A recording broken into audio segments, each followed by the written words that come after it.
Episode 4, your backstage competition checklist. Let's go.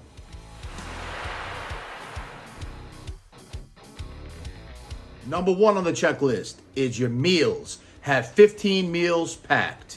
All right, so you're going to be at the show the whole day. You want all your meals packed for the entire day. Most prejudging starts at 8 a.m., ends at about 10, 11. It depends on how many competitors you have. But it is the number 1 thing that you should have on your checklist to have 15 meals completely packed for the entire day. Now, if you do it correctly, everybody has their protocol. Following my protocol, you're going to be eating every hour from the minute you wake up all the way to the time you leave the competition. Have your meals packed. Number 1. Number 2, 2 liters of water. Okay, you're going to need water. You're going to need water backstage for number 1, obviously, because water transports the carbs. So if you're carbing up and getting ready for competition, you can't just eat the carbs and not have some type of water, because the water is going to transport the carbs into the cells. It's a little chemistry for you guys. So have 2 liters of water and try to make it electrolyte enhanced.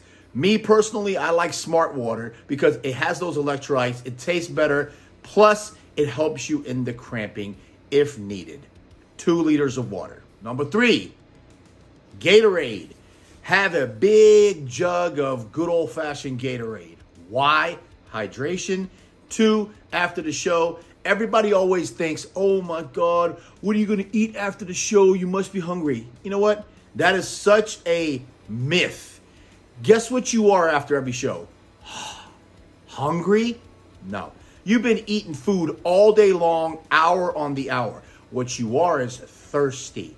You want to have that Gatorade ready to rock. Number 3 on the list. Number 4, 1 bag of M&Ms, regular M&Ms. Don't get the peanut kind, because of allergies and all that stuff. Regular M&Ms. You need chocolate when you're backstage to get those dense calories. Chocolate always works to fill you out. And throughout my experience, the regular M&Ms do the best job. Number 4. Number 5 on the checklist, a bag of Doritos. Okay, you need sodium. All right? Sodium is what gives you that pump. Sodium is what gives you that fullness look, okay? The carbs help you sustain the glycogen, pushes the cell. But if you want that massive pump, if you want that muscle to push against the skin, you're going to need that sodium.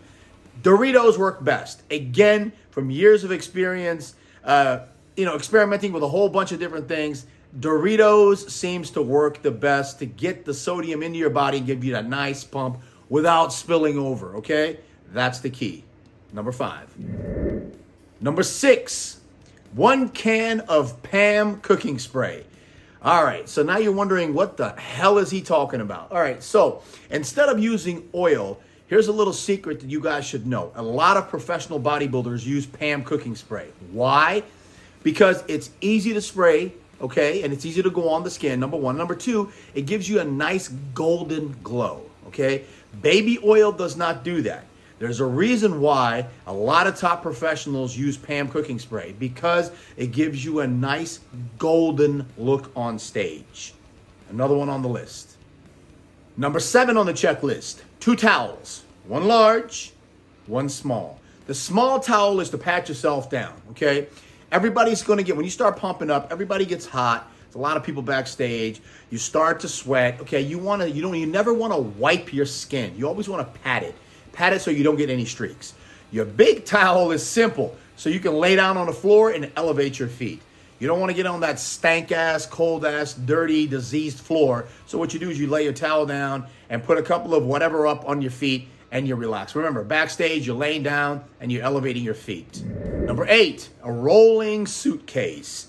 You don't want to carry your bags with you when you're depleted, when you're tired, when you're hungry, when you're dehydrated. It just doesn't make any sense. So when you're going backstage and you're there and you want to roll it, you don't want to have anything that's going to hinder you or put any more pressure or stress on you. So don't bring any bags. Bring a rolling suitcase to travel with all your stuff back and forth, because you're going to have to leave after prejudging and come back to the finals. They always kick people out. Rolling suitcase. Number 9 on the list, pump-up bands. Okay, pump-up bands. You got to have them. Usually the promoter will supply you with some dumbbells or something there 99% of the time, they won't. So bring your pump-up bands. Make sure that they are safe and secured after you finish using them, because I guarantee you somebody will steal them. Pump-up bands. And number 10 on the list, a cheap full-length mirror. Okay, you're going to want to bring this mirror with you backstage. I know it sounds a little, prima donna, or it sounds a little too flashy. Believe me, a lot of people do it. You got to bring your own. It only costs you like $10 from Amazon or Target or something. You want to bring that mirror because the pump-up process is very important, not both physically, which is the obvious, but both mentally. What I like to do is I always tell my clients to go and stand next to someone who they think looks great. There's always somebody backstage, you're like, oh my God, that person looks really good. I always make my clients go stand next to them and flex, because 99% of the time, my client is harder than them, because conditioning is my game. So, mirror backstage, confidence goes up, you'll do better on stage. So here's some side notes. Okay, keep everything locked up. I've had many instances where a competitor goes on stage, comes back, and there's something missing. God forbid it's their wallet or money or something like that, or valuables. But most of the time it's pump-up bands, the Pam Cooking Spray oil, or some chocolate. Whatever it is, people steal, okay? Keep everything locked up. Wear dark clothes. When you have your color on, when you're backstage, you don't want to get your color all over your nice shit. So wear dark sweats, wear dark hoodies, wear dark kimonos if you're a girl, whatever it is. Make sure they're dark so you don't really care if the paint comes off on the clothes. Flip-flops. Make sure you got some flip-flops on. Believe me, you don't want to keep taking your shoes on and off and on and off. It's annoying as it is backstage. It smells, people are farting, you're in a bad mood, you're hungry, you're thirsty. The last thing you want to do is put your shoes on and off, and it just doesn't make sense. Flip-flops make things a lot easier. And the last thing is, get there early. Okay, don't try to be like, I'm gonna make an entrance because I'm cool. F that. Get there early. One reason and one reason only, because you want to get your spot backstage. Get a good spot near the door where the expediters, you can hear them calling your names and all that good stuff. Be in a good spot. Mark your territory so you have pump-up space, mirror space, food space, laying down space, all that good stuff. There you go, folks. The checklist for any competitor backstage and some tips on top of that. That's episode 4. The Olympia's coming up this week. It's going to be absolutely great. We're going to have so many videos coming out.